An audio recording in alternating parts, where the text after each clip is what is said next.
29. 대나무 전설. 첫 얼음이 얼었다. 11월의 하늘을 검은 날개로 뒤덮던 까마귀 떼들은 어디로인지 자취를 감추어 버리고 12월의 하늘은 기러기 떼 차지가 되었다. 기러기 떼는 까마귀 떼와는 달리 아무리 많은 무리가 날아도 하늘을 어지럽히는 일이 없었다. 언제나 정연한 대오를 갖추어 날았고 우지즘도 대오만큼 정확하게 박자를 맞추는 합창이었다. 얼음이 얼고 철새가 기러기뿐이면 바야흐로 엄동이 열린 것이었다. 삼남의 겨울은 늦게 오고 일찍 떠나갔다. 바다 가까운 남녘은 더욱 그러했다. 그럼에도 사람들은 유난히 추위를 꺼렸다. 긴 여름을 살아내는 데 익숙해진 체질 탓인지도 모른다. 결빙 추위를 헤치며 이른 아침부터 고사틀 바지런하게 젠걸음질 치고 있는 것은 큰 광주리를 무겁게 인 꼬막장수 여인네들 뿐이었다. 꼬막 맛은 제철이었고 살림살이가 어지간한 집들은 꼬막장수를 그냥 지나쳐 보내는 일이 없었다. 김범우는 빠른 걸음으로 소화다리를 건너고 있었다. 들모를 줄다름질 쳐온 매운 바람에 그의 머리카락이 흩날리고 입에서는 허연 김이 뿜어져 나왔다. 그는 머리카락을 쓸어넘기며 귀가 시린 것을 느꼈다. 벌써 겨울이구나. 그는 겨울을 실감했고 뒤따라 염상진이 생각났다. 그는 어디에서 무엇을 하고 있는 것일까? 쫓겨야 하는 겨울 산생활이 앞으로 얼마나 어려울 것인가? 김범우는 자신도 모르게 옥산 쪽으로 고개를 돌렸다. 안창민의 부상은 어떠한지, 염상진은 앞으로 어떻게 행동할 것인지 염려스러운 생각들이 다시 떠오르며 김범우는 마음이 무거워졌다. 그는 걸음을 더 빨리 했다. 순천행 통학 열차 시간이 임박해 있었다. 전원장의 집행유예 판결과 석방을 기다리며 광주에 머물다가 집에 돌아와 보니 학교에서 보낸 편지가 와 있었다. 12월 초하루부터 정상 수업에 들어간다는 내용이었다. 본의 아니게 이틀 동안 무단 결근을 한 셈이었다. 그러나 김범우는 결근에 별다른 신경을 쓰지 않았다.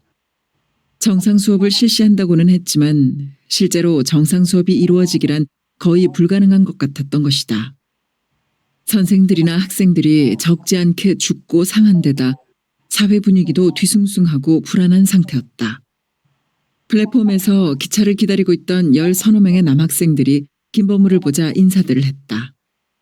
거지반 거수경례를 하는데 굳이 모자를 벗고 고개를 숙이는 학생도 두어 명 있었다. 대충 인사를 받고 난 김범우는 담배를 빼물었다. 통학 열차를 타기 전에 담배를 피우는 것은 그의 습관이었다. 학생들이 태반인 열차 안에서는 되도록 담배를 피우지 않기로 하고 있었다. 김범우는 먼 눈길로 첨산을 바라보며 담배 연기를 깊이 빨아들였다. 그리 염려하지 마시오. 선방이 어디 따로 있나요? 그저 선방에 앉아있는 것이려니 생각하면 되는 게죠. 마음 놓이는 자리에 따라 극락이고 지옥이고 정해지는 법 아니던가요? 송 선생, 아니 법일 스님이 담담한 어조로 한 말이었다. 잔잔한 미소가 감돌고 있는 그의 얼굴은 감방에 갇혀있는 몸이라는 것을 의식할 수 없도록 평온했었다. 어디 나만 겪는 고초인가요? 나는 역사의 줄기를 꿰뚫어 볼 안목이나 식견은 갖추지 못했지만 어차피 해방이 되고 한 번은 치러야 할 역사의 홍역이 아니었겠소.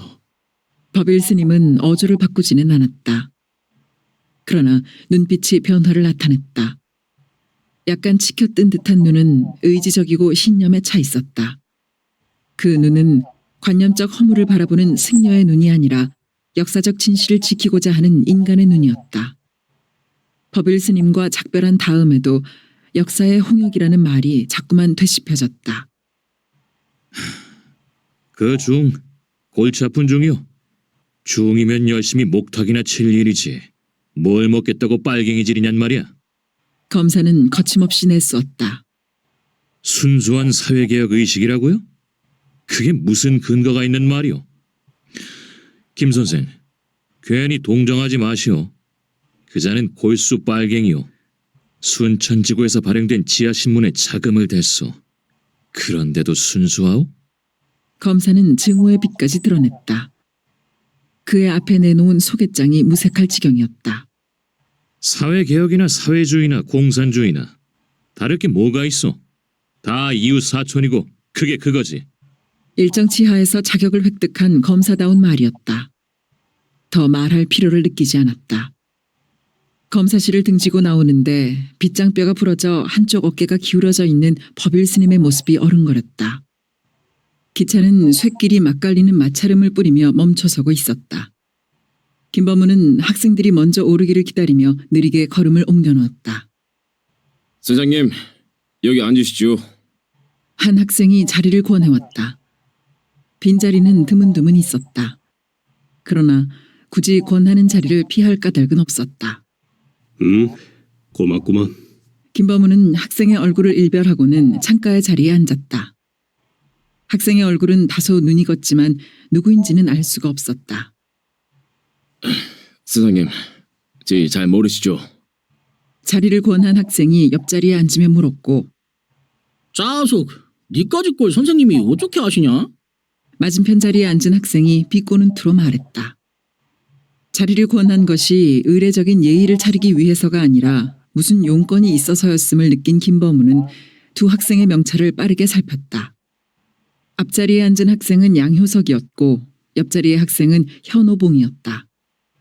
양효석의 옆에 앉은 학생은 책 읽기에 열중해 있는 것으로 보아 아는 사이가 아닌 것 같았다. 저는 양효석이라고 합니다. 본정통에 있는 포목점이 제 집입니다. 앞자리의 학생이 말하며 엉덩이를 들먹했다가 앉았고 저는 현호봉입니다. 청년 단장이 제 아버님이었습니다. 옆자리의 학생이 모자를 약간 들어올리며 고개를 꾸벅했다. 네가 바로 죽은 현준배 씨의 아들이구나. 그 확인과 함께 김범우의 머리를 스치는 것이 있었다. 염상구에게 재질을 종용했던 테러 행위였다.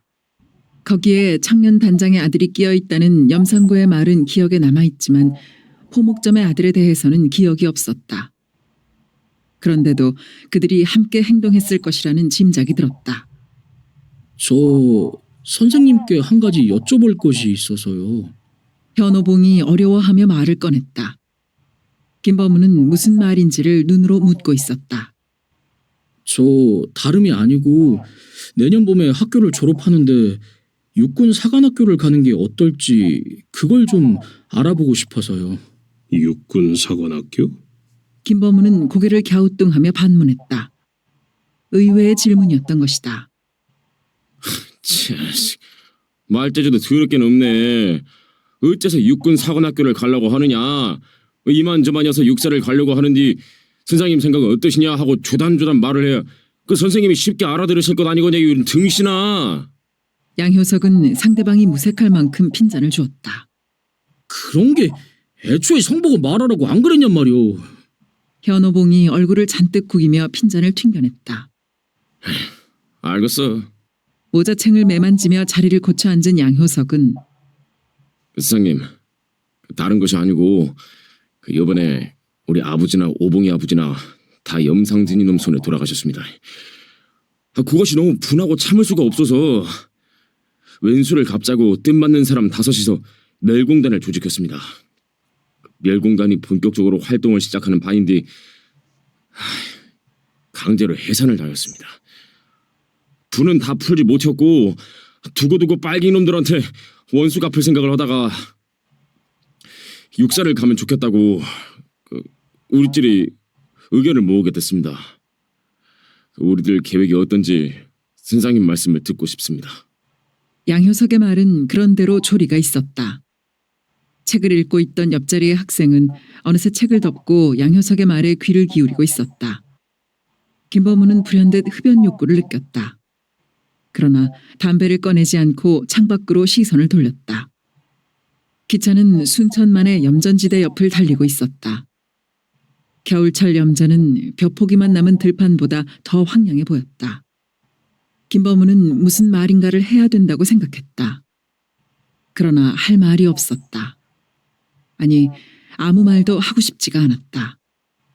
그들이 군인이 되고자 하는 결정은 그 원인이 지극히 감정적이고 충동적이었다. 그러나 개인적으로는 더 이상 바랄 수 없을 정도로 완벽한 행동의 계기인 셈이었다. 그건 교육적인 의견을 피력할 성질의 문제가 아니었다. 그들이 의견을 듣고자 하는 것도 부정이 아니라 긍정 쪽일 것이고 반대가 아니라 찬성을 원하고 있을 터였다. 5사람이 다 육사를 가기로 했나? 김범우는 선생으로서의 최소한의 임무를 의식하며 입을 열었다. 아닙니다. 우리 둘이만 그렇게 생각하고 있습니다. 다른 사람들은 왜 그런 생각은 하지 않았느냐고 물어야만 이야기가 순조롭게 풀릴 것이었다. 그러나 김범우는 그렇게 묻지 않았다. 자네들 생각이 나쁠 건 없지. 그런데 육사를 가는 건 평생 직업 군인이 되는 길이네. 부친들의 원수를 갚는 것도 중요한 일이긴 한데 군인으로 일생을 살아야 한다는 문제에 대해서도 원수를 갚는 일과 구분해서 진중하게 생각해봐야 하지 않을까? 두 학생은 말이 없었다. 김범우는 담배를 피울까 말까 생각하며 그들의 반응을 기다리고 있었다. 한동안이 지나도 아무런 반응이 없었다. 김범우는 시선을 창밖으로 옮겼다. 그들의 침묵이 긍정인지 부정인지 궁금하기는 했지만 굳이 살펴보고 싶지는 않았다. 양효석의 옆자리에 앉은 학생이 다시 책을 폈다. 기차는 야산 구비를 돌아가며 쉰 듯한 소리의 경적을 울리고 있었다. 난 공산주의자라면 치가 틀려요. 이가 갈린단 말이야. 빨갱이는 내 철천지 원수요. 선우진 선생의 증오였다. 그의 반공에는 피해자로서의 원색적 감정뿐이었다. 배울 만큼 배운 그에게서 이성을 기대할 수 없었는데 부친을 잃은 두 학생이 이성적이기를 바라는 것은 더욱 불가능한 일일지 몰랐다. 당해보지 않은 사람은 몰라요.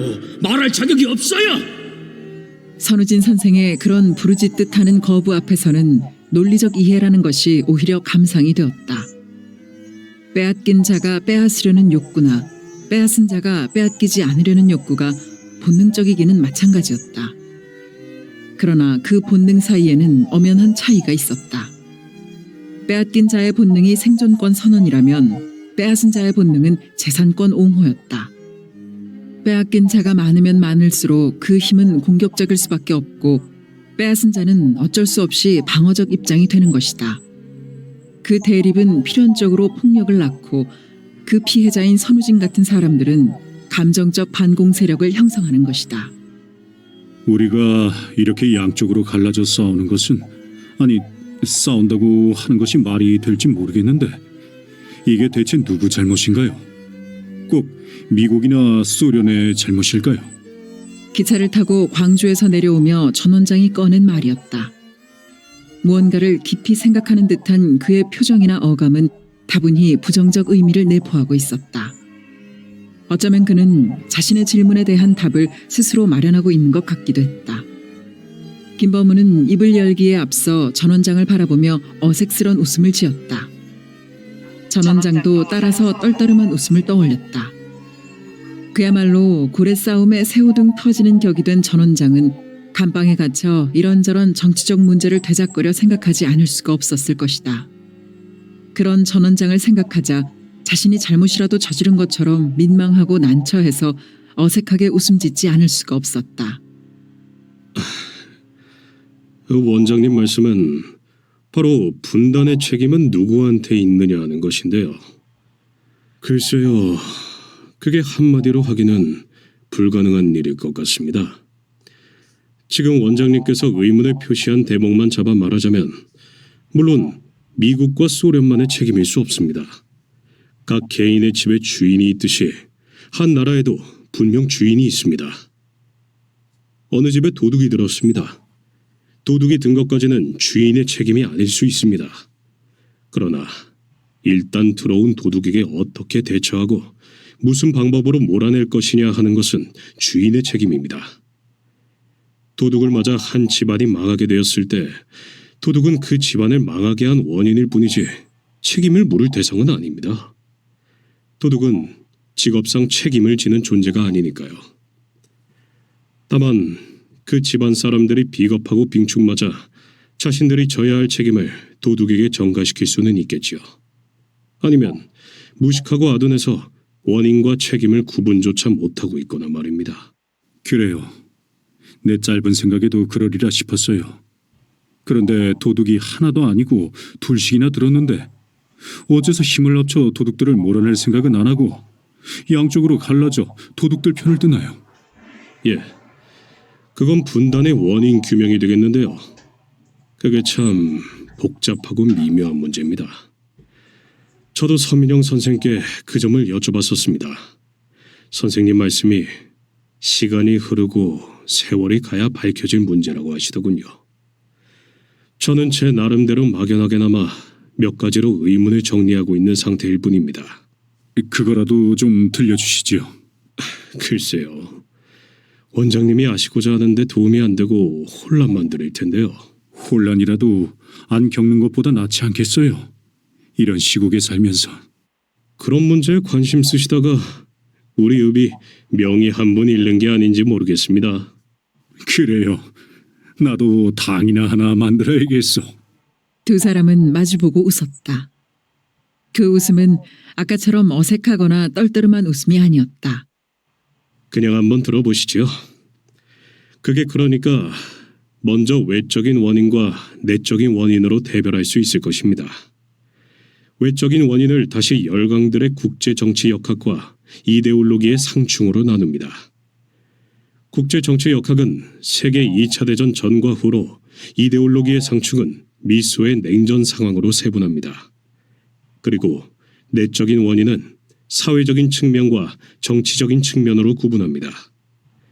사회적 측면은 다시 전통적 인습사회와 서구적 개조사회로, 정치적 측면은 식민지 시대와 해방 후 시대로 나눕니다. 또한 서구적 개조사회는 사회주의와 자본주의로, 식민지 시대 정치는 보수적 독립운동과 진보적 독립운동으로, 해방 후 시대 정치는 식민지 시대 정치 세력과 친일 세력으로 세분됩니다. 대충 이렇게 갈라놓고 보면 외적인 원인은 수평적이고 횡적이 되며 내적인 원인은 수직적이고 종적이 되어 상호 교차하게 됩니다. 위에서 구분한 항목들을 따라 세밀하게 조사하고 그것들의 상관관계를 따져가며 종합하게 되면 원인이 규명되지 않을까 하고 생각하고 있습니다. 어떠십니까? 머리만 혼란해지셨죠? 짐작했던 대로 역시 간단치 않은 문제로군요. 그런데 말이지요. 난 이번에 너무 딴 세상을 겪으면서 정치니 사상이니 하는 것에는 무식한 대로 이런저런 생각들을 해봤어요. 아무리 생각해봐도 무식한 결론은 하나였어요. 왜 우리끼리 죽이고 죽고 하느냐는 것이었지요. 서로 한 발씩 양보하고 힘을 합치면 될 게 아니냐는 것이었지요. 역시 단순하고 무식한 결론이죠. 전 원장은 춥게 느껴지는 웃음을 어색하게 지었다. 아닙니다. 바로 그 방법이 우리 입장에서는 가장 현실적이고 영리한 방법이었습니다. 구라파에서 연합군한테 분할 점령된 나라가 독일 말고 또 오스트리아가 있습니다. 오스트리아는 지금 연합국의 신탁 통치를 받으며 모든 정치 세력들이 신탁 통치의 종식을 위해 단합하고 있습니다. 오스트리아에도 공산당이 있고 보수정당이 있고 종교 세력 정당이 있습니다. 그런데 그들은 서로 알력하지 않고 연합 세력으로 뭉쳐 있습니다. 외세를 몰아내기 위해서죠. 그들은 되는데 왜 우리는 안 되느냐? 그것이 그들과 우리의 차이점이고 우리의 문제점입니다. 그거 참 묘한 일이군요. 똑같은 조건 아래서 한 나라는 외세를 몰아낼 준비를 하는데 또 한 나라는 외세에 앞장서 둘로 갈라졌으니 그 원인이 어디에 있을까요? 그게 아까 말했던 분단 원인 아니겠습니까? 그렇군요. 김 선생은 이쪽에도 저쪽에도 치우치지 않는 입장이니까 그런 일을 하기엔 적임자란 생각이 두어. 별 말씀을. 김범우는 담배를 꺼내다가 언뜻 자신을 쳐다보고 있는 눈길을 의식했다. 반사적으로 고개를 돌렸다. 이지숙이 자신을 쳐다보고 있었다. 눈을 마주쳤는데도 그녀는 눈길을 피하지 않았다. 헬쑥하게 야윈 얼굴은 차가울 정도로 무표정했는데 눈에는 파악하기 어려운 무슨 말인가를 담고 있었다. 김범우는 성냥을 켜는 채 하며 그녀의 눈길을 피했다. 그로서는 여자의 눈길을 그처럼 똑바로 받아보기는 처음이었다. 그 눈길이 여자가 남자에게 보내는 것이 아님을, 그러나 어떤 호감을 표하고 있었음을 김범우는 느끼고 있었다. 김범우는 비로소 그녀를 애워싸고 있었던 안개가 걷히는 것을 의식했다. 너는 단순히 안창민의 애인만은 아니다. 기차 안이 소란스러워지고 기차는 덜컹거리며 흔들렸다. 김범우는 옆자리로 고개를 돌렸다. 두 학생이 언제 자리를 떴는지 의자는 비어 있었다. 김범우는 빙그레 웃으며 의자에서 일어났다. 그들이 자신의 말을 올곧게 받아들이지 않았으리라는 생각이 들었다. 순천. 여기는 순천역입니다. 승객 여러분께서는 잊으신 물건 없이 차례차례 하차하시어 호미길을 건널 때 유의하시와 개찰구로 나와주시기 바랍니다. 안내방송이 울리고 있었다. 김범우는 자신도 모르게 어이없는 코웃음을 흘렸다. 도착역의 이름을 청승 맞을 정도로 길게 느려 빼는 것도 일본식 그대로였지만 후미길이라는 일본 말을 아직까지도 우리말로 바꾸지 않은 채 쓰고 있는 것이 한심스러웠던 것이다. 그 말은 들을 때마다 신경에 거슬렸다. 그것이 해방 한국의 현실이었다. 예상했던 대로 수업은 제대로 되지 않았다. 유고를 당한 학생들의 책상은 반마다 모두 치웠기 때문에 전과 달라진 것이 없는 것처럼 보였다. 그러나 출석부에는 유고자 수의 수가 숨김없이 드러났다. 한 반에 7, 8명이 보통이었고 어떤 반은 10명이 넘기도 했다. 학생들은 공부할 의욕을 전혀 보이지 않았다. 선생들도 기계적으로 종소리에 맞춰 움직일 뿐이었다. 김범우가 선우진 선생이 사고를 당한 것을 알게 된 것은 4시간째가 끝나고서였다. 선우진은 개학 첫날 수업에 들어갈 때마다 공산주의와 빨갱이에 대해서 거침없는 비판을 퍼부었다는 것이다. 그는 그날 밤 서너 명의 괴한들에게 난도질을 당했다고 했다. 그가 소리를 지르며 반항하는 바람에 주위 사람들에게 빨리 알려졌고 병원으로 옮겨져 가까스로 목숨을 건졌다는 것이었다. 사건 전말을 듣고 난 김범우는 담배 한 대를 다 태울 때까지 책상에 앉아 있었다. 선우진의 성급함이 딱하고 피해의식에서 벗어나지 못함이 안타까웠다. 그는 단순하게도 좌익 학생들이 완전히 제거된 줄 알았을 것이고 어리석게도 자신의 증오에 찬 감정을 마음껏 토로했을 것이다. 그가 조직의 생리에 대해 뭘 이해했던 것이 불찰이었고 화를 자초한 원인이었다. 정치성을 띤 조직이란 그 어떤 것이나 양성과 음성의 양면을 지니고 있다는 것을 알았어야 했고 특히 공산당 조직이란 자기네가 본받은 천주교 조직을 능가할 정도로 치밀하고 비밀스럽다는 것쯤은 알고 있었어야 했다. 김범우는 점심시간을 이용해서 도립병원을 찾아갔다. 선우진이 당한 자상은 예상했던 것보다 심했다. 배를 깊이 찔려 뇌출혈이 심했으므로 개복수술까지 받은 것이었다. 그나마 천만다행한 일입니다. 가슴 부위를 찔려 허파가 상했거나 심장이라도 다쳤더라면 큰일 당할 뻔했지요. 담당 의사의 말이었다. 선우진은 실물대 크기의 붕대 뭉치라고 해야 오를 지경이었다. 머리부터 팔다리까지 온통 붕대로 감겨 있었다. 난도질을 당했다는 말이 결코 과장이 아니었음을 실감할 수 있었다.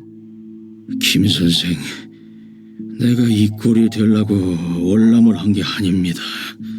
김범우를 알아본 선우진이 목이 메어 한 첫말이었다.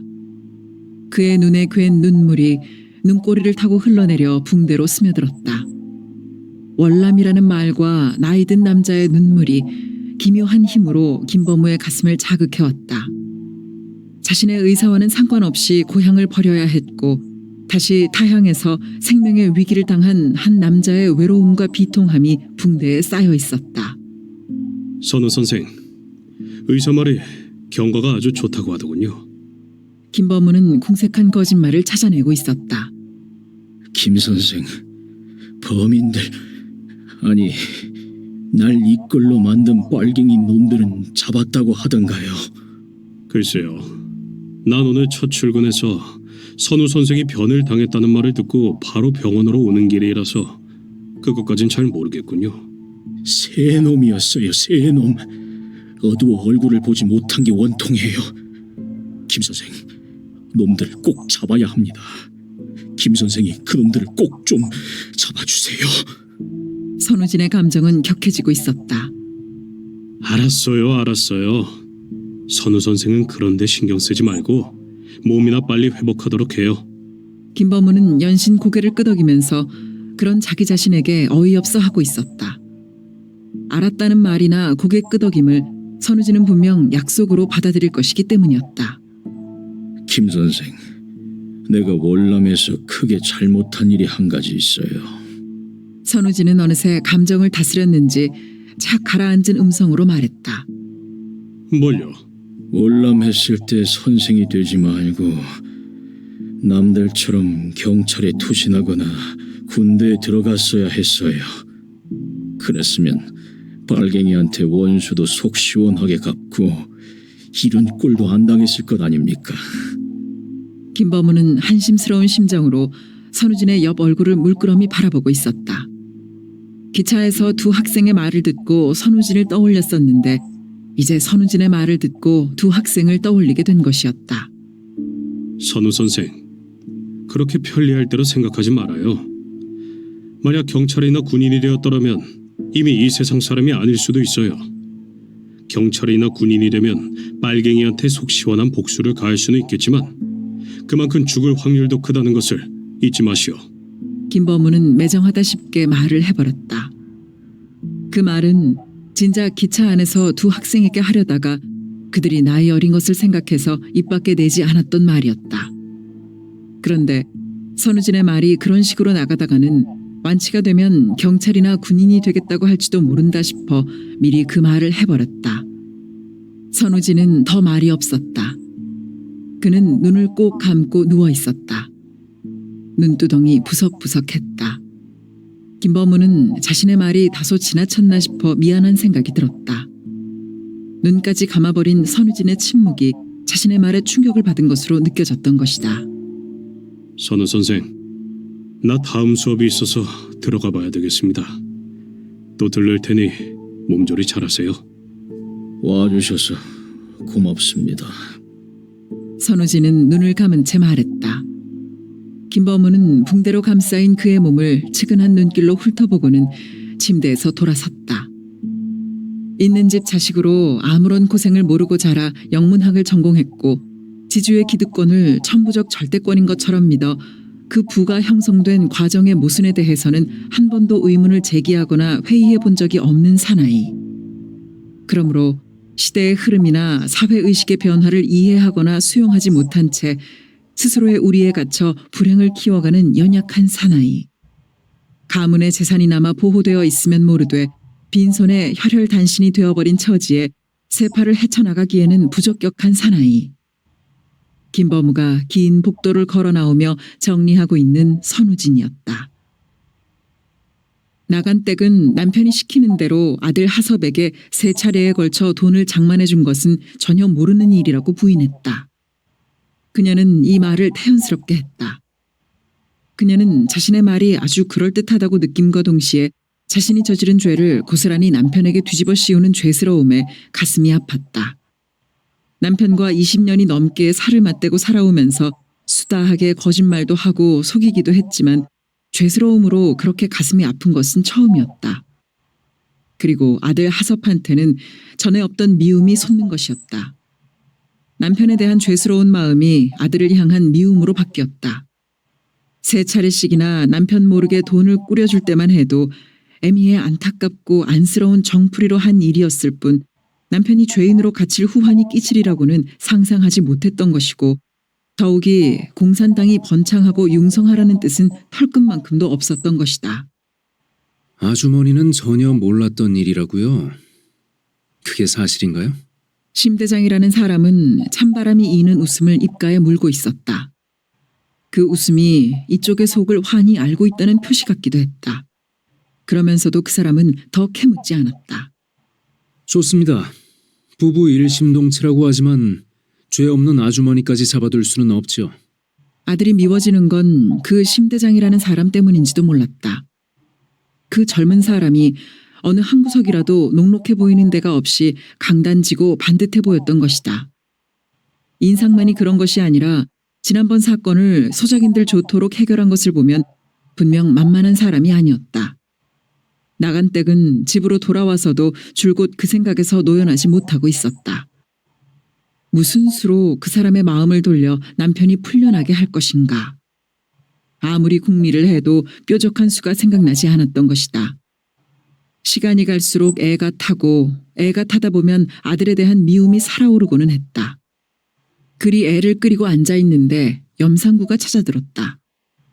나간댁은 마음이 조급하고도 허하던 참이라 염상구를 대하는 순간 평소에 하시하던 감정은 간데가 없고 반가움이 앞섰다. 저것이 그래도 청년 단장인데 무슨 수가 있을지도 모르지. 저 구름에 비 들었으랴 싶은데 소나기 쏟아진다 하지 않던가. 어쩐 일이신가? 날도 추운디. 나간댁의 음성은 여느 때 없이 부드럽고 그 얼굴에는 반가움이 드러났다. 전할 말이 있어 왔구만이라.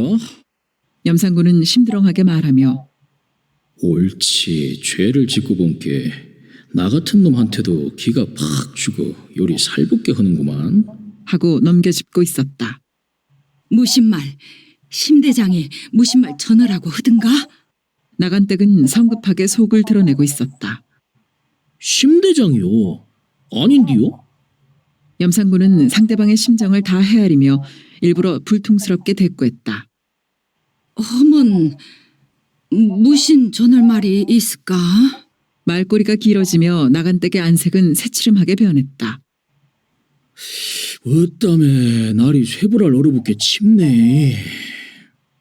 염상구는 혼자 소리처럼 말을 뱉으며 과장되게 진저리를 치고는 나가 전하려는 말이 사령관님 말씀은 아니더락도 요번 사건에 직접 관련된 말이구만이라. 어째 들어보실랑께라? 싫다면 그냥 돌아가겠다는 태도를 취했다.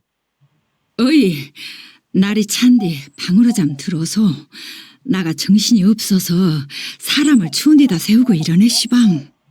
나간댁은 자신의 경솔을 책하며 염상구를 방으로 들게 했다. 염상구는 간단히 한마디 전하고 돌아서려 했던 당초의 마음을 바꿔 일삼아 안방으로 들어갔다. 제 기분 내키는 대로 사람을 반기는 척했다가 홀대했다가 하는 못돼 먹은 심보의 비위가 상해 속을 좀 긁어주고 싶은 오기가 동했던 것이다. 아줌씨 무당 며느리 보게 생겼습디다. 염상구는 방바닥에 엉덩이를 붙이자마자 고개를 외로 틀며 느닷없는 말을 내던졌다. 무엇이요? 그것이 무슨 귀신 씨나라 까먹는 소리요? 생각했던 대로 나간댁은 소스라치게 놀라며 얼굴이 딱 굳어졌다. 염상구는 나간댁을 곁눈질하며 태평스럽게 담뱃갑을 꺼내고 있었다. 이 사람아, 그것이 무슨 소리냐니께? 말을 다그치고 있는 나간댁의 가슴은 쿵쿵 울리고 있었다. 소화가 임신이라도 했단 말인가? 설마 하섭이가 천한 무당의 몸에 손을 댔으랴? 소화가 심부름한 것을 그렇게 과장하며 이놈이 돈푼을 알겨내려는 것인가? 나간댁의 머릿속은 어지럽게 엇갈리고 있었다. 아줌씨는 안직 모르고 있었습디요. 그러면 나가 먼저 말았는가? 염상구는 담배 연기를 천장을 향해 푸 뿜어내고는 딴전을 피우듯 말하고 있었다. 이 사람아, 사람 속 태우돌 말고 싸게 말을 허소. 알겠구만요. 확 말을 해뿔제라. 그 처녀무당이 아들 알을 뱉더만이라. 염상구는 나간댁을 똑바로 쳐다보며 터무니없이 큰 소리로 말했다. 아이고매, 이 일을 어쩔 거나. 쪼그려 앉았던 나간댁은 털퍼덕 주저앉고 말았다. 아랫입술을 문 채 눈을 꼭 감은 나간댁의 얼굴은 하얗게 질려 있었다.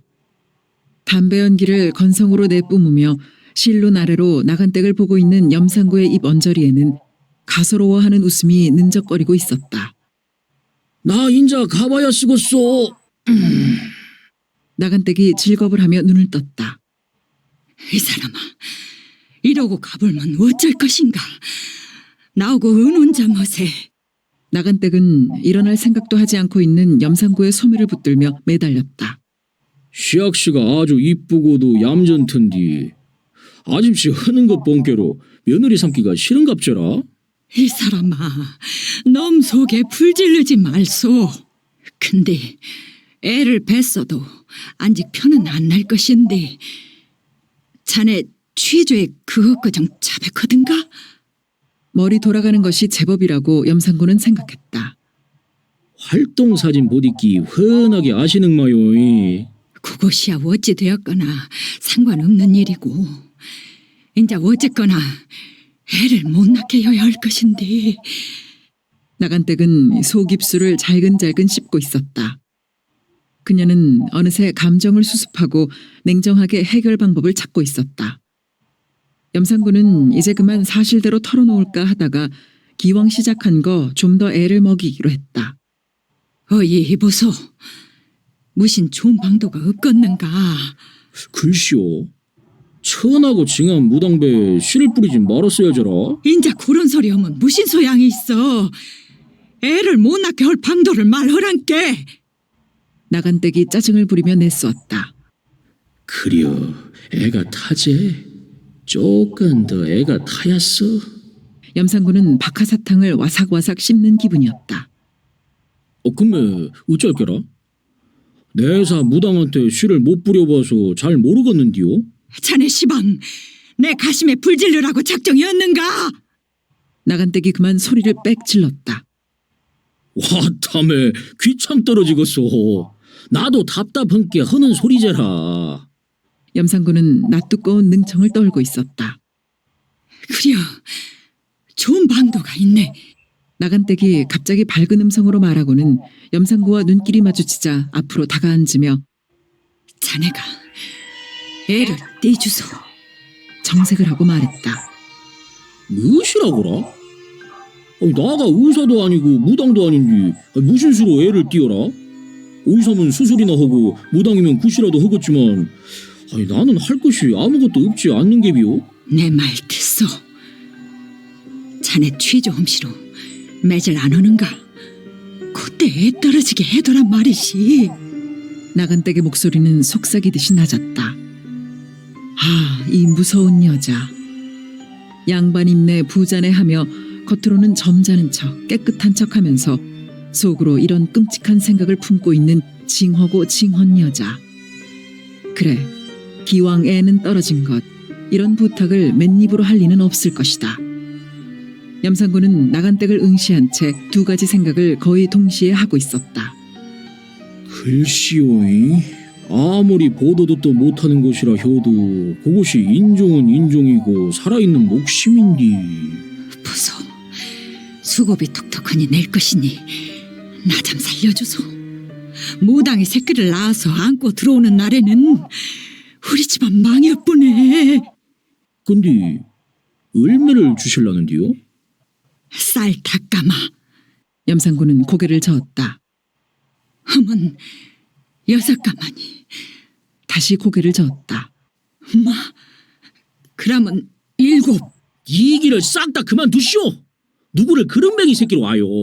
살인을 하라고 시킴수로 한다는 짓거리가 이게 무엇이여? 세숫대가리 없이. 염상구는 방바닥을 박차고 일어났다. 아니시 아니여. 여자 속에내 글이 되었은게 자네가 불러보소. 나간댁은 염상구를 붙들고 늘어졌다. 좋소. 7에 3곱을 내시오. 그러면 그것이 얼마요? 나간댁이 입이 딱 벌렸다. 37에 20에 1이요. 남자가 짜잔하게 꼬랑댕이 붙은 것까진 받기 싫은께 딱 20가마니만 내시오. 더 무슨 말 하면 나하고는 끝장이요. 알겠네. 나간댁은 맥 빠진 소리를 흘리며 염상구를 붙들었던 두 손을 힘없이 떨어뜨렸다. 당장 가서 일을 깨끗하니 끝내겠소. 쌀은 일 끝내고 챙길 것인께 준비해 두시시오. 염상구는 당당하고도 기운찬 걸음걸이로 안방을 나섰다. 그 뒤로 염상구한테서 나간댁에게 전화가 걸려온 것은 2시간쯤 지나서였다.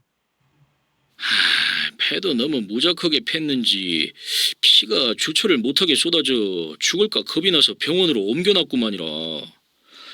애 떨어진 것 확인도 하고 병문안도 하고 겸사겸사여서 병원에 한 차례 가보시제라.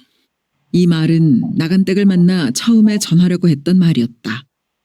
다만 애 떨어진 것 확인도 하고 하는 대목이 새로 들어갔을 뿐이었다. 확인할 것 없네. 근데 병원에 있으면서 그 일이 소문나면 어쩔 것인가? 매질 심하게 혀서 애 떨군 것이야. 나가 뒤집어 쓰는 잘못으로 끝나제. 그 일이 어찌 소문이 나고소. 알았네. 쌀 실어 가소. 고맙구만이라. 헌디 그 여자가 피 쏟아지는 것을 보고 애 떨어진 줄 알고는 피를 보듬고 험시로 발광허댔기 통곡을 해대는디 마음이 짠해서 못 보겠더만이라. 언제라도 병문안을 한번 가보시는 것이 어쩌실게라. 내 알아 할 일인께 간섭 말소. 나간댁은 전화를 끊어버렸다. 나간댁이 사람들의 눈을 피해 어두워진 다음에 병원을 찾아간 것은 나흘 뒤였다. 다음 날이 소하의 퇴원이었다. 나간댁은 치료비와 입원비를 치르고 소하의 방을 찾았다. 방문을 열고 들어서던 나간댁은 소하를 보는 순간 걸음을 주춤했다. 이불을 덮고 누워있는 것은 소하가 아니라 전혀 다른 여자 같았던 것이다. 그 곱고 풋풋하던 모습은 간 곳이 없고 창백하게 시든 병자가 누워있었다. 저것이 못할 고생을 하는구나. 나간댁은 뜨거운 물이 덮어 씌워오는 것 같은 죄의식을 느꼈다. 작정하고 왔던 마음이 허물어지려고 했다. 그녀는 스스로를 꾸짖으며 마음을 다잡았다. 나간댁을 알아본 소화는 몸을 일으키려 했다. 아닐세. 그냥 누워있게. 나간댁은 소화의 어깨를 지그시 눌러 일어나지 못하게 했다. 뭐 하려고 이리 오셨는 게라? 소화의 목소리는 병색 짙은 파리한 모습만큼이나 가녀리고 힘이 없었다. 하섭이 땀시 자네 고상이 너무 크고 무겁네. 입이 10개라도 미안하고 면목 없는 말은 다 할 수가 없네. 차차로 갚아가도록 험세. 나간댁은 품위를 갖추어 반듯하게 인사치레를 했다. 아니구먼요. 그리 말씀하시면 지가 더 면목 없고 부끄러워지는구먼요. 나간댁의 귀에는 소화의 말이 당연히 할 일을 했고 당연히 당할 일을 당한 것이라는 뜻으로 들리고 있었다. 그리고 소화의 입에서 금방 어머님 소리가 나올 것만 같았다. 자네가 어째서 입원을 했는지 다 들었네. 우선 책임 못 질 짓한 하섭이가 양심 없는 인종이시. 그러고 그 다음이 여자로 몸간수 지대로 못한 것이 자네 잘못이네. 둘이는 애당초 인연이 아니었지. 젊은 사람들이 철없이 저지른 잘못이었으니께 이제 깨끗하니 잊어버려야 할 것이네. 하고 앞으로는 하섭이가 무신 소리를 해도 신바람 나서지 말고 퇴어서. 자네가 신바람을 와도 자네를 내가 퇴할 것인게. 아픈 자네 앞에서 차마 못할 소리 하고 있는 줄 알지만 나만 야속다고 타박하지 말아주소. 요런 좋다는 소리는 내 속도 편치를 않네. 나간댁의 말 마디마디에서는 찬바람이 일고 있었다. 죽은 듯이 누워있는 소화의 양쪽 눈꼬리에서 흘러내린 눈물은 관자놀이개의 머리카락을 적시며 아래로 스미고 있었다. 이지숙은 중병을 앓듯하며 이틀 동안 자리에서 일어나지 못했다. 식은땀으로 온몸을 적시며 끝이 없는 악몽과 환각에 시달렸다. 살점이 떨어져 나가 뼈가 드러나도록 끊임없이 매질을 당하고 염상구에게 목이 졸려 죽기도 하고 자신이 염상구를 난도질쳐 죽이기도 하고 안창민의 한쪽 다리가 썩어 들어가고 목발을 짚은 안창민이가 염상진에게 버림받아 산골짜기를 헤매며 짐승처럼 소리를 지르고 안창민이가 건강한 두 다리로 자신에게 뚜벅뚜벅 걸어와 손을 내밀며 사랑한다고 말하고 자기 학급 아이들이 자신을 향해 일제히 빨갱이를 외치며 신주머니고 필통이고 돌멩이를 던지고 선생들이 자신을 애워싸고 온갖 욕을 퍼붓고 자신이 난사하는 총 앞에서 염상구고 경찰이고 안창민이고 김범우고 거꾸러져 죽고 그녀는 눈 감기를 두려워하며 이틀을 보냈다. 서너 숟가락을 뜯어 말고 아침 밥상을 물린 그녀는 벽에 몸을 부린 채 멍하니 앉아 있었다. 몸을 제대로 가눌 수가 없이 허물어져 내리는 것 같고 정신마저 흐리멍덩한 채 갑작스러운 현기증으로 아득해지거나 터무니없는 환각 현상이 일어나기도 했다. 몸 여기저기에 잡힌 멍자국들은 처음에 검푸르칙칙한 색깔에서 누르퉁퉁하고 푸르죽죽하게 변색되어 있었다. 이 선생님 계십니까? 조심스러운 여자아이의 목소리가 방문 가까이에서 들렸다. 누구일까를 생각하며 몸을 수습한 이지숙은 앉은 걸음으로 몸을 옮겨 방문을 열었다. 선생님 안녕하셨어요. 고개를 숙여 인사하는 단발머리의 소녀는 학교 사환이었다. 이지숙은 그 아이가 왜 왔는지를 순간적으로 알아차렸다. 선생님, 교장 선생님께서 뵙자고 오십니다. 이지숙은 웃음을 지어 보이며 소녀에게 고개를 끄덕였다. 방문을 닫으려는데 소녀는 돌아설 낌새가 없이 그대로 서 있었다. 이지숙은 소녀에게 먼저 가라는 눈짓을 보냈다. 선생님이 영 아파 보이는데 지가 메시고 갈라는 마요. 소녀가 울 듯한 표정으로 말했다. 괜찮아. 나 혼자 갈 수 있다. 학교 일이 바쁜데 늦게 가면 야단 맞는다. 난 세수도 하고 옷도 갈아입고 해야 하니까 어서 가서 교장 선생님한테 금방 모신다더라고 여쭤라. 이지숙은 그녀의 마음을 고마워하며 다정스러운 음성으로 말했다. 참말로 혼자 오실 수 있으신게라? 그럼. 글만 짐 한참 가겠구만요. 소녀는 꾸벅 인사를 했다. 까만 단발머리가 탄력 있게 흔들렸다. 이지숙은 그 머릿결의 흔들림을 보며 곱기도 해라. 순간적인 신선감을 느끼고 있었다. 봄의 양지에서 삐약거리는 병아리의 노란 솜털을 보았을 때 감정의 현을 울려오는 감탄스러운 경이로움 같은 것이었다. 내가 교단 떠나기를 아쉬워하고 있구나. 그녀는 자신의 감정을 판독하며 씁쓸해하게 웃음 지었다. 의례적인 인사를 끝낸 교장은 담배에 불을 붙였다. 호흡 짧은 연기를 두어 번 내뿜고는 자리를 고쳐 앉았다. 헛기침을 하고는 다시 담배를 뻐끔거렸다.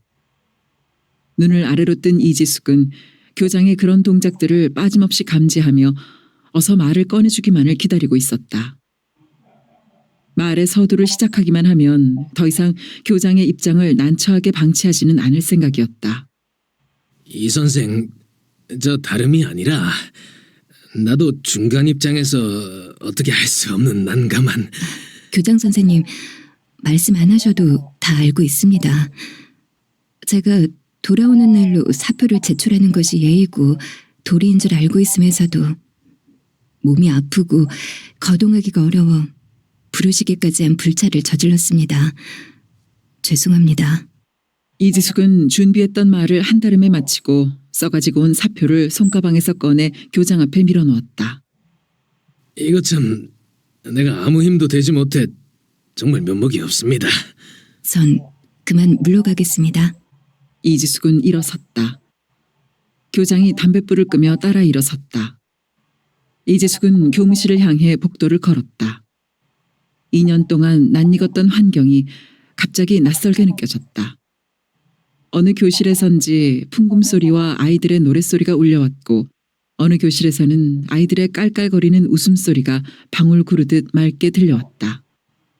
내 학급은 누가 가르치나. 이지숙은 뒤늦은 생각에 부딪히며 걸음을 멈칫했다. 사표를 내기 전에 이미 자신의 자리는 없어진 것이었다. 불현듯 아이들이 보고 싶었다. 태반이 가난하여 점심을 굶어야 하는 아이들, 손가락 마디만한 몽당 연필을 대나무에 끼워 써야 하는 아이들, 그들이 못 견디게 보고 싶었다. 교직을 박탈당한 것과는 별개로 그 아이들을 가르칠 수 없게 되었음이 새로운 슬픔과 헛헛함으로 가슴을 아리게 했다. 수업 중이라서 교무실은 텅 비어 있었다. 교감은 정물처럼 멀리 앉아 있었고 사환 아이가 그림자처럼 소리 없이 움직이고 있을 뿐이었다. 이지숙은 책상 정리를 서둘렀다. 수업이 끝나기 전에 학교를 벗어나고 싶었다. 선생들을 만나보았자 반가워할 사람도 없었고 반가운 사람도 없었다. 그들은 하나같이 겉으로는 입에 발린 소리들을 늘어놓으면서 속으로는 구경거리를 삼을 것이었다. 마지막으로 아이들이라도 한번 만나보고 싶었지만 담임이 이미 바뀌어 있었다. 만나보고 싶은 마음을 간직하면 되었지 정작 만나서 무얼 할 것인가. 그리고 학교 측도 새 담임도 원하는 바가 아닐 수도 있었다. 책상 서랍들에서 챙겨야 할 사물은 몇 가지 되지 않았다. 보자기에 싸서 들고 교감 앞으로 다가갔다. 교감 선생님, 안녕히 계십시오. 무언가를 읽고 있던 교감은 초점이 맞지 않은 눈길로 이쪽을 보다가 이지숙을 알아보고는 황급히 의자에서 일어났다. 예. 이 교장 선생님은 만나 보셨는가요? 네, 그러셨구만요. 뭘 좀 읽느라고 이 선생 들어오신 것도 모르고 있었습니다. 그래. 책상은 다 정리했습니다. 안녕히 계십시오. 이지숙은 고개를 숙였다. 예. 이거 서운해서. 교감은 교무실 문까지 따라 나왔다. 이지숙은 고개를 숙이고 운동장을 가로질렀다. 뒤돌아보지 말자고 자신에게 약속하고 있었다. 세상이 바뀌지 않는 한 다시는 교단에 설 수 없는 것이다. 앞으로 무엇을 해야 할 것인지를 냉정하게 생각하지 않을 수 없는 시간과 맞서게 된 것이었다. 이지숙은 한 번도 뒤를 돌아보지 않고 교문을 벗어났다. 이지숙의 고향은 담양이었다. 담양은 예로부터 농산물보다는 죽세공품으로 이름난 고장이었다. 그 이름이 널리 알려진 만큼 무성한 대밭이 사철 푸름 속의 산재에 있었다. 담양의 대가 이름을 얻게 된 것은 타 지방의 대에 비해 질이 월등히 좋은 까닭이었다. 삼남 지방에서만 자생하는 대는 어디에서나 눈에 띄는 다년생 나무였는데 특히 호남 지방에서는 집집에 뒷 울타리 노릇을 하는 양하며 우르르 퍼져 있었다. 그런데 담양의 대는 그 많은 고장들의 대들 중에서도 으뜸으로 꼽힐 만큼 질이 좋았던 것이다. 담양의 대는 흔히들 왕대라고 불렀는데 그 이름대로 원통의 크기가 대개 어른의 양쪽 손가락 엄지와 중지를 맞대어 만든 원만큼씩 했고 키도 10길 높이로 치솟았다. 담양대가 그렇게 걸출한 것은 품종이 특별해서가 아니었다. 담양대를 다른 지방에 옮겨다 심으면 그 걸출한 모습은 간대가 없고 좀대가 되고 마는 것이었다. 사람들은 이상해하기도 하고 신기해하기도 했지만 그것이 기후와 토양 탓이라는 것쯤은 헤아리고 있었다. 담양에서 대가 아무리 유명하다 하나 치부의 수단이나 기준은 역시 전답이었다. 이지숙은 담양지주 이장원의 4남 1녀 중 막내인 고명딸이었다. 그녀가 사회주의에 경도된 것은 셋째 오빠의 영향이었다. 그녀는 생김새는 물론 성격까지 셋째 오빠를 닮은 데가 많았다. 셋째 오빠는 말수가 적은 냉정한 성격에 사리분별이 정확했다. 그녀는 어렸을 적부터 그런 셋째 오빠가 좋아 유달리 따랐고 오빠도 여동생을 남달리 사랑했다. 그녀의 셋째 오빠는 광주 서중학교를 다닐 때부터 사회주의 의식으로 무장하기 시작했다. 소학생인 그녀에게 셋째 오빠는 부자와 가난한 사람은 서로 같으냐 틀리냐? 부자가 가난한 사람을 업신여기거나 하대하는 것은 옳으냐 그르냐? 하는 말을 불쑥불쑥 묻고는 했다. 그녀가 대답을 제대로 하면 셋째 오빠는 그녀를 꼭 끌어안아 주기도 했고 캐러멜을 교복 주머니에서 꺼내기도 했다. 그리고 대답이 잘못되면 셋째 오빠는 왜 잘못된 생각인지를 알아듣기 쉬운 말로 차근차근 설명해주고는 했다. 떡 한쪽이라도 가난한 아이들과 나눠 먹어라. 내가 배가 부를 때 배가 고픈 동무가 열이 있다는 걸 생각해야 한다. 이런 말도 수시로 들려주고는 했다. 대나무의 전설을 들려준 것도 셋째 오빠였다. 옛날 어느 작은 마을에 큰 부자가 하나 있었다. 작은 마을의 큰 부자라는 것은 다름이 아니라 그 마을의 논밭이며 산이 모두 그 부자의 것이었고 30여 가구 사람들은 모두 그 집의 종이나 마찬가지인 소작인들이었다. 그 부자는 어찌나 욕심이 많고 마음이 혹독한지 추수 때 나락을 받아들이며 자기가 보는 앞에서 일일이 말질을 시킨 것은 말할 것도 없었고 말을 쿵쿵 2차례씩 다지게 했다. 자기 산에서는 솔까지 하나 꺾지 못하게 하는 것은 물론이고 솔잎 한 갈퀴 긁어내지 못하게 단속을 했다. 동네 사람들은 나무 한 짐을 하자면 몇십 리 밖으로 나가야 했다.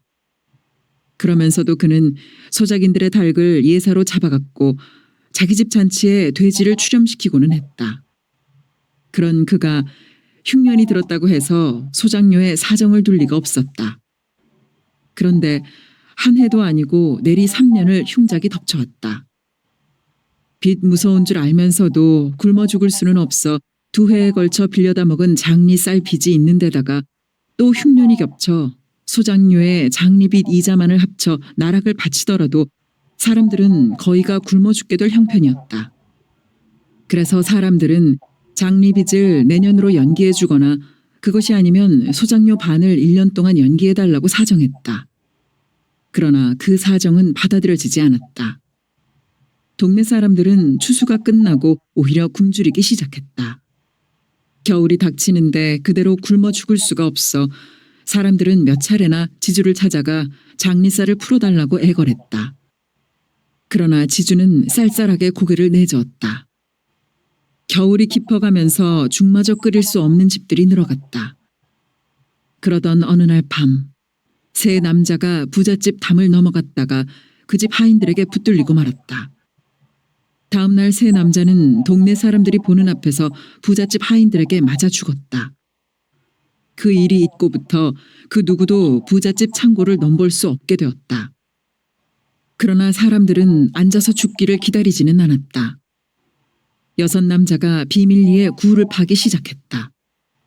그 굴은 부잣집 창고를 향하여 뚫려나갔다.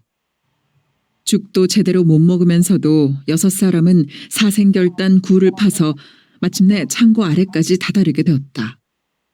그러나 그들을 기다리고 있는 것은 쌀가마니가 아니라 죽음이었다. 창고에 차곡차곡 쌓인 쌀가마니 무게로 굴이 무너지고 만 것이다.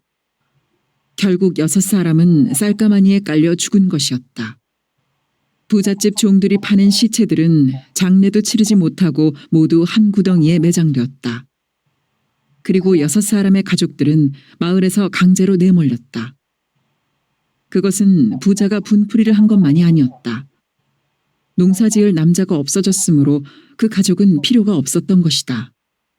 이 집 저 집에서 굶주려 죽는 사람들이 생기기 시작했다. 먼저 노인네들이 죽어갔고 아이들이 그 뒤를 따랐다. 사람들이 부잣집으로 몰려가 제발 살려달라고 애걸하고 애걸했지만 대문은 열릴 줄을 몰랐다. 겨울이 지나고 났을 때 동네 사람들은 3할 정도가 굶어 죽었고 살아남은 사람들도 영양실조에 걸려 사경을 헤매고 있었다. 그때서야 농사지을 일이 걱정이 된 부자는 장리쌀을 풀어내놓았다. 그런데 땅에서 싹이 돋고 나무에서 움이 트기 시작하면서 동네 이곳저곳에서는 이상야릇한 일이 벌어졌다. 전에 전혀 볼 수 없었던 괴상스럽게 생긴 싹이 돋아오르기 시작했던 것이다. 잎도 줄기도 없이 성낸 새벽 남근같이 생긴 그 싹은 부잣집 마당은 말할 것도 없고 안방 구두를 뚫고도 솟았고 창고 쌀가마니를 뚫고도 솟았다. 부자는 종들에게 그 싹을 다 쳐 없애라고 호령했다. 그러나 그 다음 날이면 다른 싹이 돋아올랐고 쳐내고 나면 또 다른 싹이 돋아올랐다. 여름이 되자 부잣집은 그 이름 모를 나무로 가득 차 완전히 폐가가 되었고 농토에도 빽빽이 들어차 농사를 지을 수가 없게 되었다. 부자가 마을을 뜬다는 소문이 퍼졌다. 농사를 지을 땅이 없어졌으므로 소작인들도 마을을 떠나지 않을 수가 없게 되었다. 그런 어느 날 밤이었다. 동네 남자들은 꿈을 꾸었다. 맞아 죽은 3사람과 굴에 파묻혀 죽은 6사람이 함께 나타나서 배고른 것도 서러운데 우리는 죽음도 너무 원통절통하게 했다. 우리는 가슴에 서리서리 맺힌 한을 풀 길이 없어 나무로 환생을 했다. 먹을 것은 전부 부자놈한테 뺏기고 배를 고를 대로 고라 겉모양만 사람이었지 속은 텅텅 비었던 생전의 꼴새 그대로 환생한 까닭에 나무 속도 마디마다 텅텅 비어있다. 나무를 잘라보면 알 것이니 놀라지 마라. 그 나무를 길게 잘라 한쪽 끝을 뾰족하게 다듬어 그것으로 부자놈 배때기를 찔러 죽여라. 그리고 빈통에 그놈의 피를 채워 우리 묻힌 자리에 뿌려주면 맺힌 한을 풀고 저승길을 편히 갈 것이다. 부자놈이 떠나기 전에 당장 우리 원수를 갚아라. 너희들은 우리가 원통하게 죽은 것을 보고도 못 본 채 했다. 이번에도 우리 원수를 갚아주지 않으면 화가 너희들에게 미칠 것이다. 이런 말을 남기고 9사람은 호련히 자취를 감추었다. 꿈이 하도 기이하고 생생해 남자들은 일시에 잠이 깨었고 옆집으로 연락을 취해 다 한자리에 모여 앉고 나서 모두 똑같은 꿈을 꾼 줄 알게 되었다. 남자들은 망자들의 뜻을 따라 원수를 갚기로 결의했다. 그래서 나무를 잘랐는데 나무는 과연 속이 텅텅 비어 있었다. 남자들은 나무 끝을 뾰족하게 깎아 창을 만들어 들고 어둠을 헤쳐 부잣집으로 쳐들어갔다. 부자는 창에 전신을 찔려 죽었고 창을 뺐을 때는 그 빈통에 부자의 피가 가득가득 채워져 있었다. 그 피는 9사람이 묻힌 자리에 뿌려졌다. 며칠 뒤에 마을에는 이상한 일이 벌어졌다. 농토에 솟은 그 나무들이 노란 꽃을 피우더니만 꽃이 지면서 그 나무들도 죽어갔다. 왜 하필 농토에 솟은 나무들만 죽는지를 사람들은 생각하게 되었고 마침내 그 노란 꽃은 한을 푼 넋들의 승천이고 나무들이 말라 죽은 것은 다시 농사를 짓고 살라는 뜻임을 깨닫게 되었다. 사람들은 죽은 나무숲에 불을 질러 다시 농토를 일군 다음 골고루 몫을 나누었다.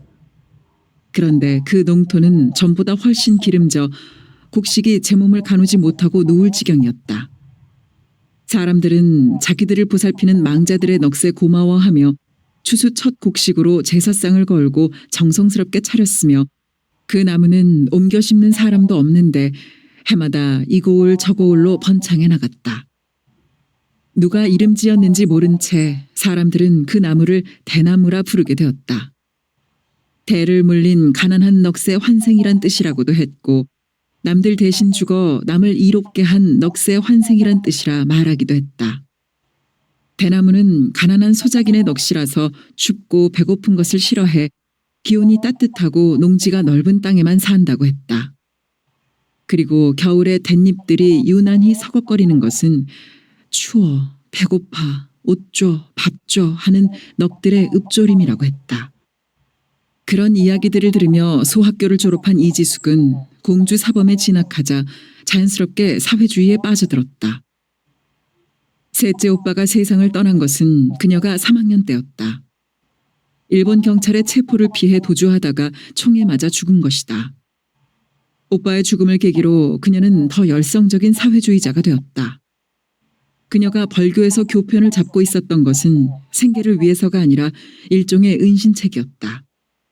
이틀 동안 자리에 누워만 있던 이지숙은 사흘째 되는 날 외출을 했다. 그녀가 찾아간 것은 서민영이었다. 그녀는 자신을 대충 소개했고 전원장 사건의 결말에 관심을 기울여왔던 서민영은 이지숙을 그런대로 친근하게 대해주었다. 저를 선생님 야학에서 일하게 해주십시오. 이지숙이 또렷하게 한 말이었다. 서민영은 아무런 내색 없이 이지숙을 한동안 바라보기만 했다. 야학에는 보수가 없어. 서민영이 말했다. 알고 있습니다. 생계는 어찌할 거요? 그동안 저축한 게 있습니다. 결혼할 연령이 아니시오. 아실지 모르지만 아직 결혼할 처지가 못 됩니다. 서민영은 고개를 끄덕였다. 그리고 또 한동안 말이 없었다. 강요는 아니오만 신 앞에 기도할 수 있으시오. 지금까지 종교를 갖지는 않았지만 모든 종교는 경배해야 된다고 알고 있습니다. 그래요. 그건 부처님의 올바른 가르침이요. 뜻이 있다니 일을 해보도록 해요. 선생님, 고맙습니다. 이지숙은 깊이 고개를 숙였다. 일정 보수는 없지만 주식을 해결할 만큼 양식은 드리게 될게요. 그런 건 신경 안 쓰셔도 좋습니다. 그건 최소한의 내 소임일 뿐이요. 신성한 노동에 착취란 인간 최대의 죄악이요. 이지숙은 감동 어린 눈으로 서민영을 바라보고 있었다. 법으로 집행유예 판결을 내린 이상 자신이 굳이 그녀의 사상 문제에 신경 쓸 필요가 없다는 것을 서민영은 되짚고 있었다.